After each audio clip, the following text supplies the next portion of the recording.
आरोपी था उसने ये कबूल कर दिया कि उसने और उसकी माताजी ने, शायद वो माताजी थी, उन्होंने उसे मिलकर मारा है। सत्य कहेंगे, सत्य लिखेंगे, सत्य चलेंगे।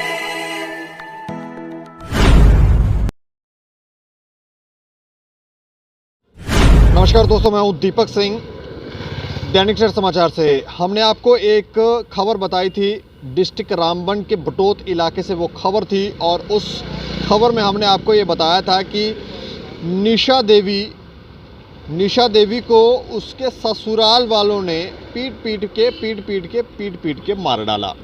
और मारा किसने था? उसके ससुराल वालों ने। और ये आरोप लड़की पक्ष वालों का था। निशा देवी की एक बार फिर से हम आपको उम्र बता दें, 23 साल निशा देवी की उम्र थी, और शादी इनकी हुए 3 साल हुए थे। 14 महीने का इनका एक बच्चा भी था, और 23 तारीख को इनकी मृत्यु हुई थी। 23 तारीख के बाद जब हमने ये खबर की तो लगभग 4-5 दिन हो गए थे मृत्यु के बाद। और जब हमने SHO साहब से बात की थी तो उनका ये कहना था कि ये हैंगिंग का मामला है। निशा देवी ने स्वयं को फांसी लगाई है, स्वयं सुसाइड किया है।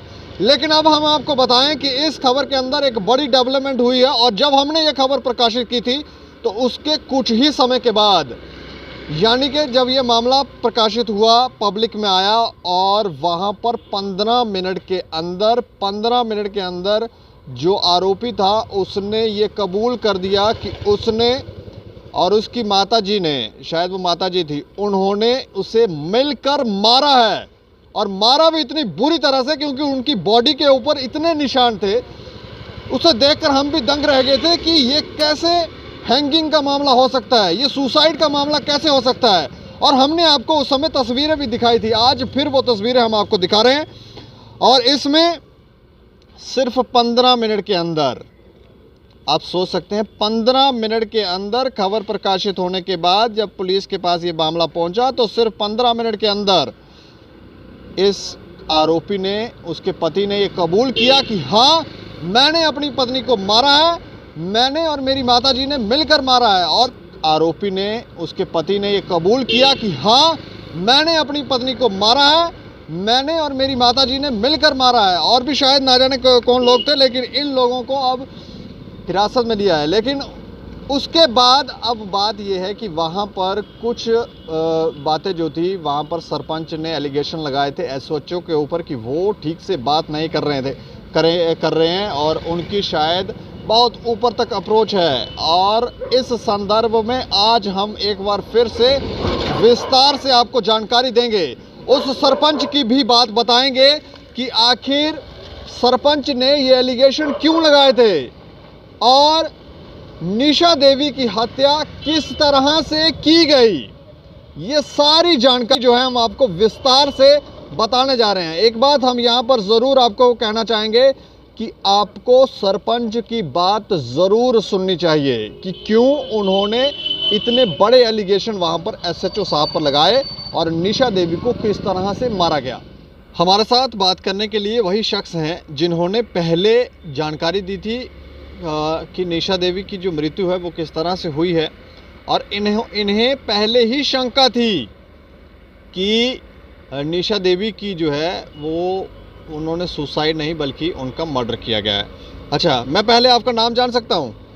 हाँ जी, मेरा नाम रवि कुमार है जी। अच्छा, हाँ, मुझे अभी जानकारी आप दें कि जब ये खबर हमने पब्लिश नहीं की थी तब क्या स्थिति थी, तब पुलिस किस तरह से कार्रवाई कर रही थी, और अब किस तरह से उन्होंने कार्रवाई की है, और अब इसमें क्या डेवलपमेंट हुआ है?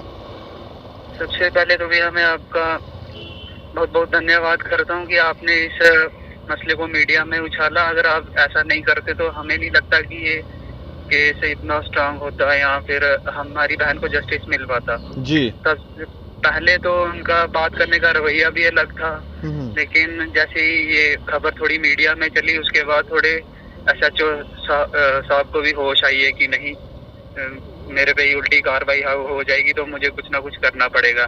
जैसे कि आपने देखा, हमारे सरपंच साहब के साथ भी पहले अच्छे से बात नहीं करते थे, जी उनने मतलब हमने अपने सरपंच साहब को वोट दे के बनाया कि हमारी बात आगे रखेंगे, लेकिन वो उनसे अच्छे से बात नहीं करते थे। तो आप देख सकते हो हमारी कितनी जल्दी होगी। जी तो साथ ही मैं मीडिया का धन्यवाद ही करता हूँ, लेकिन कुछ मीडिया चैनलों से हमें सुनने को मिल रहा है कि यहाँ के लोग चाहते हैं, सरपंच चाहते हैं कि हम पुलिस स्टेशन में जाएं, हमें सलूट मारे जाएं, हमें चाय पिलाए जाए। मैं उनसे कहता हूँ वो हमारे बड़े भाई जैसे हैं, जिन्होंने भी ये खबर चलाई, यहाँ पे ग्राउंड पे आके पहले देख लें कि क्या स्थिति है। ऐसे ही न्यूज को ना चलाएं, पहले पूछ ले, यहाँ पे किसी से बात कर ले। अच्छा, तो किसी उनसे मीडिया मैं- वालों ने लोगों के बारे में, वहाँ सरपंच के बारे में या वहाँ के लोगों के बारे में कहा है कि ये लोग फेक एलिगेशन लगा रहे हैं? हाँ फेक है, यही जज बनना चाहते हैं, उन्होंने ऐसा भी कहा। अच्छा तो आप भी देख सकते हो 23 को हुआ था और 5 दिन बाद FIR लग रही है। 23 तारीख को हुआ था और 5 दिन के बाद, वो भी जब वो मीडिया में बात आई, नहीं तो ये इस बार ये हैंगिंग पर ही थे कि फांसी ही लगाई हुई है। हाँ जी। अच्छा, अब क्या कार्रवाई हुई है और किन लोगों के खिलाफ कार्रवाई हुई है? अब इन्होंने 3 लोग पकड़े हैं, एक तो लड़की की 2 सासू माएं पकड़ी हैं, हाँ एक जिसने मर्डर किया लड़का वो भी पकड़ा, लेकिन हमें आशंका है कि इसमें और भी कुछ लोग हो सकते हैं मोहल्ले वाले। तो हमें इस चीज पे भी डाउट है कि और भी कुछ है वहाँ पे, क्या पता पैसे वैसों का लेन देन ना चल रहा हो। जो मोहल्ले के लोग हैं उनके अकाउंट की चेक होनी चाहिए, स्टेटमेंट की कब कितने पैसे निकल रहे हैं। अगर ऐसा होता है कुछ तो इस पे भी कार्रवाई होनी चाहिए। अच्छा, तो मतलब वो लोग और भी लोग इन्वॉल्व हैं और आपको ऐसा लगता है कि इन लोगों ने वहाँ पर पैसे का लेन देन कर लिया है, इनकी अकाउंट चेक होने चाहिए? हमें ऐसा लग रहा है, आशंका है। नहीं, जिस लड़के के बारे में आप बता रहे हैं कि उसको अरेस्ट किया है, उसने मर्डर किया है, वो उसका पति था? हाँ जी, वो उसका पति था, पवन कुमार। और उसकी सास भी इन्वॉल्व है? हाँ जी, वो भी इन्वॉल्व हैं, वो भी अंदर ही हैं। और इसके अलावा और अभी तक तो इतना ही है, लेकिन क्या अकेले का तो काम नहीं, मोहल्ले वालों का भी इसमें हाथ हो सकता है। क्या पता उन्होंने भी इसमें थोड़ी मदद की हो, थोड़े एविडेंस छुपाने की कोशिश की हो। चलिए, मतलब अभी आप लोग क्या चाह रहे हैं? और हम यही चाह रहे हैं, इसमें अच्छे से इन्वेस्टिगेशन होनी चाहिए ऊपर से, और यदि SSP मैम को और DSP साहब को भी इस पे एक बयान देना चाहिए कि अच्छे से हो रही है इन्वेस्टिगेशन। ये गरीब घर से, इनको जस्टिस मिलना चाहिए। उस पे भी उन्होंने अभी तक कुछ नहीं बोला है, DSP ने, और ना तो मैडम जी ने, SSP ने, महिता शर्मा जी ने। हाँ जी। चलिए, शुक्रिया हमें जानकारी देने के लिए। अंत में आपके हाथ जोड़ के आप बहुत बहुत धन्यवाद करता हूँ। आपने हमारी बात रखी, अगर आप नहीं होते तो हमें नहीं लगता कि हमारे जस्टिस मिल पाता हमारी। चलिए, शुक्रिया। ठीक है, ओके। तो ये देखें आप, ये भाई जो है अपनी बहन के लिए कितना भावुक हो रहा है।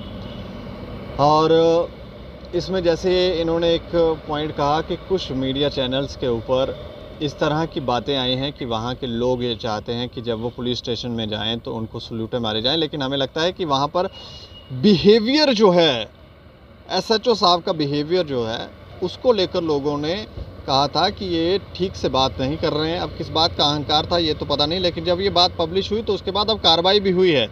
लेकिन इस मसले के ऊपर सरपंच साहब क्या कहते हैं, क्योंकि एलिगेशंस उन्हीं की तरफ से लगाए गए थे, उनकी भी बात सुन लेते हैं। हमारे साथ बात करने के लिए सरपंच साहब हैं, और ये वही सरपंच साहब हैं जिन्होंने वहाँ पर उस समय बाइट दी थी। इन्होंने कहा था कि SHO साहब जो हैं वो तू करके बात करते हैं, और उनको ये भी नहीं पता कि यहाँ पर सरपंच कौन है, क्या है, किस तरह का बिहेवियर, और उनकी अप्रोच जो है वो बहुत ऊपर तक है। वो DSP साहब को भी नहीं मानते हैं, SSP साहब को भी नहीं मानते हैं, IG साहब को ही शायद मानते होंगे। तो मैं आपका नाम जान सकता हूँ? जी, देविंदर सिंह। अच्छा देविंदर जी, पहले तो मैं जानना चाह रहा हूँ कि जब हमने ये खबर पब्लिश की उसके बाद पुलिस का जो बिहेवियर था उसमें कितना चेंज आया है?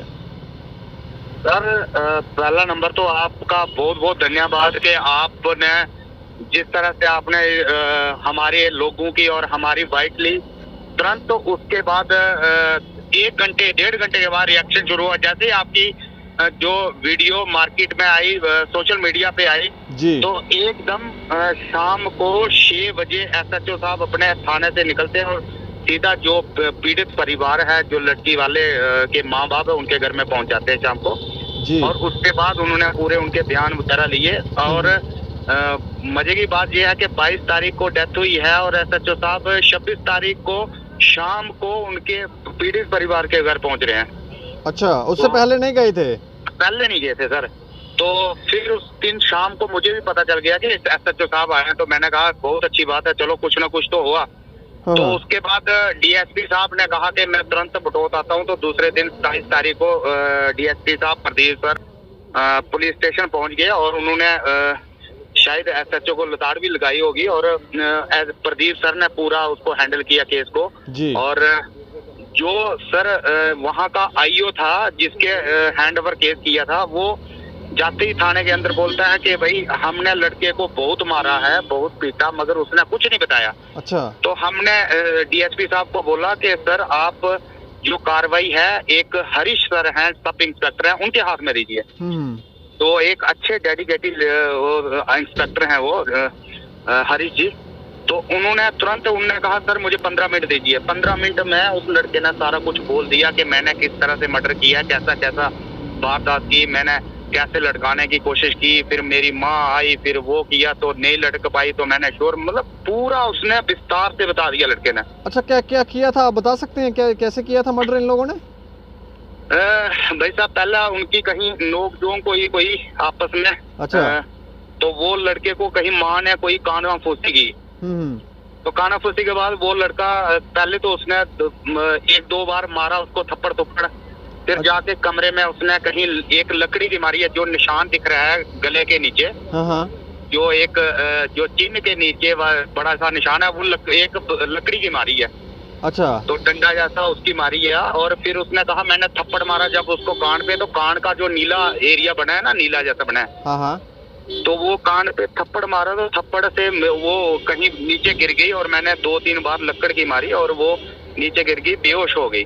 अच्छा। उसके बाद मैंने माँ को बताया कि ऐसे ऐसे मैंने उसको पीटा, तो वो बेहोश बोल नहीं रही है। फिर माँ गई ऊपर, तो फिर उन्होंने कहा, फिर एसएचओ साहब ने बोला, हरीश साहब ने बोला कि उसको जो निशान पड़े हैं गले को 2-3 ऐसे जैसे रस्ते के, तो वो क्या कहते हैं, उन्होंने दुपट्टे के साथ 2-3 बार उसको अच्छी तरह से घोटा है गला।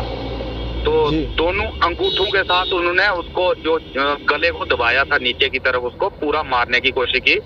नहीं तो जो बॉडी के ऊपर निशान थे वो कैसे आए? बॉडी पे सर वो फट्टी की मारी है, फट्टियां मारी हैं उसने। वो तो फट्टे का बोल रहा था कि फट्टा मारा है, मैंने फट्टी ऐसे बोल रहा था। अच्छा, उसके बाद फिर गला दबाया? जी, गला दबाया और उसको फिर टांगने की कोशिश की कि हम बताएंगे फांसी लगी थी, मगर वो कहीं बाहरी थी, तो माँ और वो दोनों शामिल थे घर परिवार के, तो उसने इतना बताया जो वो बता रहा है लड़का। तो फिर उसके बाद मैंने नहीं ऊपर टांग पाई, तो मैंने दुपट्टा ऊपर ही रखा, जो लकड़ी को टांग के ही रखा, तो फिर शोर मचाया कि भाई फांसी लगी थी, तो हमने नीचे उतार दी, वो रोना पीट। तो उसके बाद सर ये सारी उसने तभी 15 मिनट के अंदर बता दी। ये 15 मिनट के अंदर? हाँ, ये 27 तारीख को सर। 26 तारीख को आपने शाम को ये मीडिया ने जब उजागर किया इस चीज को, तो 27 तारीख को सुबह 10 बजे उसने मान लिया 15 मिनट के अंदर। अच्छा।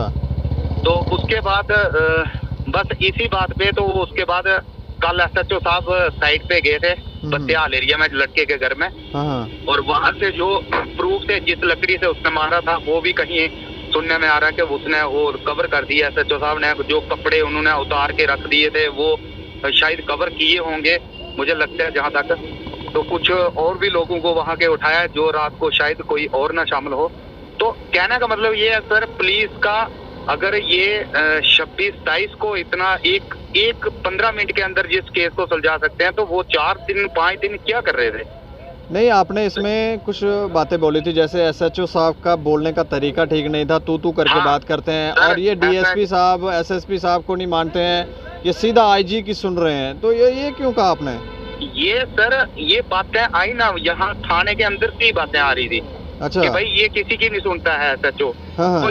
तो ये वहां से थाने के अंदर, और जब लोग उनके पास मिलने जा रहे थे तो उन्होंने एक ही बात कही, यार ये सुसाइड हो सकता है, आप कैसे बोल सकते हो कि ये मर्डर है?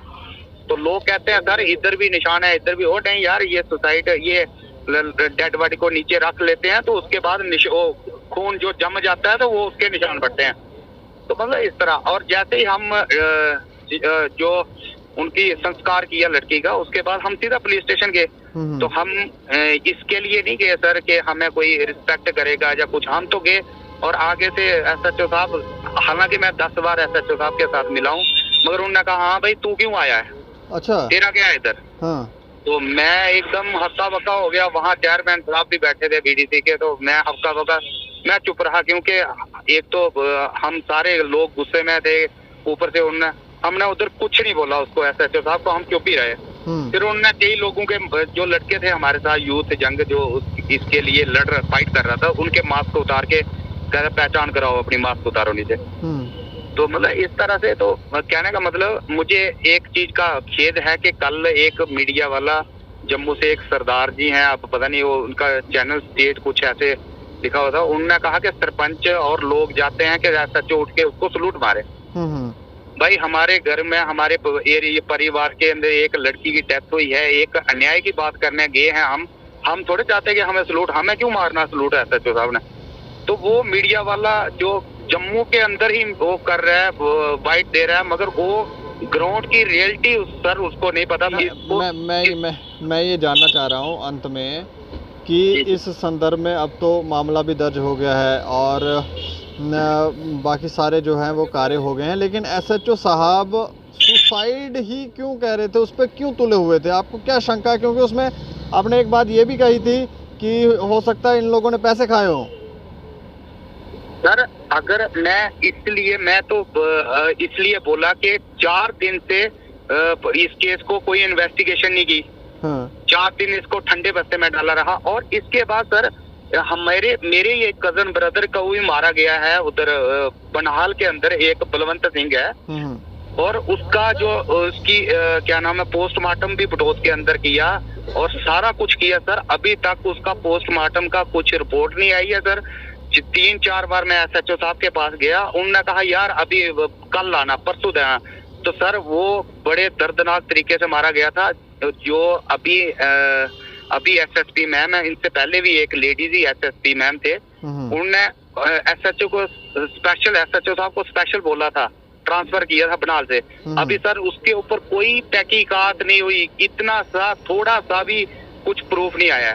तो एक मेरे पंचायत के अंदर एक और ऐसे ही सेम एक लड़की की और डेथ ऐसे ही मारा गया है सर। उसके भी प्रूफ सारे लोग देने के तैयार हैं, मगर वो आज 1.5 साल हो गया, उसको भी ऐसे ठंडे बस्ते में डाला है। एक सनासर में हुआ, उसको भी ठंडे बस्ते। तो यही एसएचओ थे वहां पर?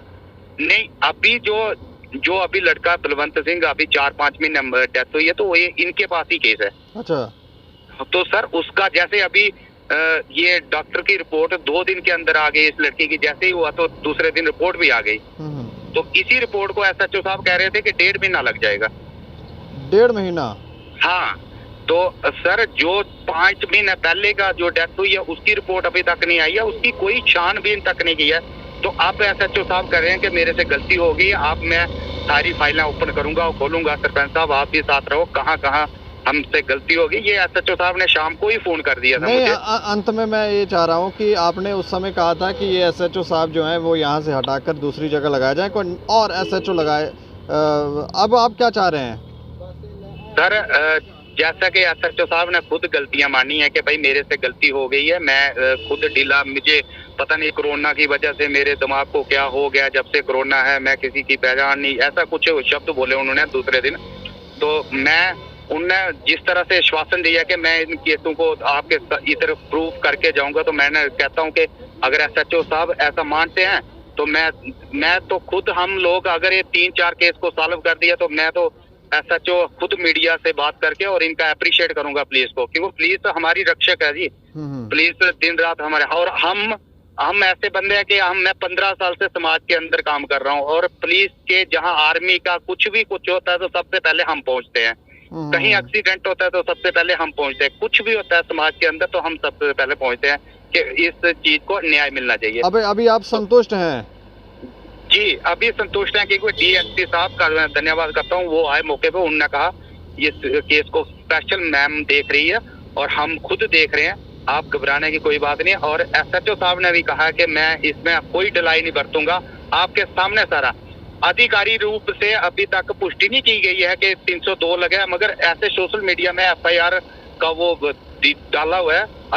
आधिकारिक रूप से अभी पुलिस ने ये नहीं पुष्टि की है कि हमने इस पे 302 और 109 के तहत हमने FIR लगा दी है। ये अगर बोल देंगे मीडिया के आगे तो तभी जो बटोत की जनता है वो संतुष्ट हो जाएगी। शुक्रिया हमें हमसे बात करने के लिए। थैंक यू भाई साहब, थैंक यू, धन्यवाद। तो सरपंच साहब की बात आपने सुनी, क्या कहते हैं सरपंच साहब, क्यों उन्होंने एलिगेशन लगाए SHO साहब पर, और फिर कुछ पत्रकार जिनके बारे में ये लोग कह रहे हैं कि वो उनके ऊपर, वहाँ के लोगों के ऊपर इस तरह के एलिगेशन लगा रहे हैं कि वो जज बने हुए हैं, और ये लोग चाहते हैं कि वहाँ पुलिस स्टेशन पर में जब ये लोग जाएं तो वहाँ पर SHO साहब इनको सलूट करें, वहाँ पुलिस डिपार्टमेंट के जो कर्मचारी हैं वो सलूट करें। लेकिन हमें लगता है कि इस तरह की बातें तो कौन करेगा। जब कुछ घटित हुआ होगा उन लोगों के साथ तो उन लोगों ने वहाँ पर कुछ कहा होगा, और सरपंच साहब ने इस बात को कड़ी दर कड़ी जो है वो क्लियर किया कि उन्होंने क्यों कहा और वहाँ पर SHO साहब का बिहेवियर कैसा था। लेकिन इसमें 4-5 दिन जो थे वो लग गए, और हमने SHO साहब से बात की थी तो उन्होंने कहा था कि ये हैंगिंग का मामला है, ये लोग ऐसे ही करते हैं, और हमने उनसे ये भी पूछा था कि ये लोग कह रहे हैं कि वहाँ पर शायद पैसा वैसा चला है, तो उन्होंने कहा पुलिस के ऊपर तो आरोप लगाए ही जाते हैं, अब हम क्या करें।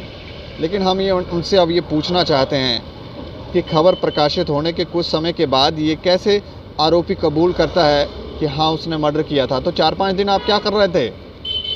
आप लोग अपनी राय रखें इस खबर के ऊपर, और SHO का वहाँ पर किस तरह का कार्य आपको लगा, और अब जब खबर होने के बाद किस तरह का वहाँ पर माहौल है, अब किस तरह का बिहेवियर है SHO साहब का, ज़रूर अपनी राय रखें और देखते रहें दैनिक सवेरा समाचार। मुझे और मेरे सहयोगी राजेश लोहोत्रा को दें इजाज़त। नमस्कार।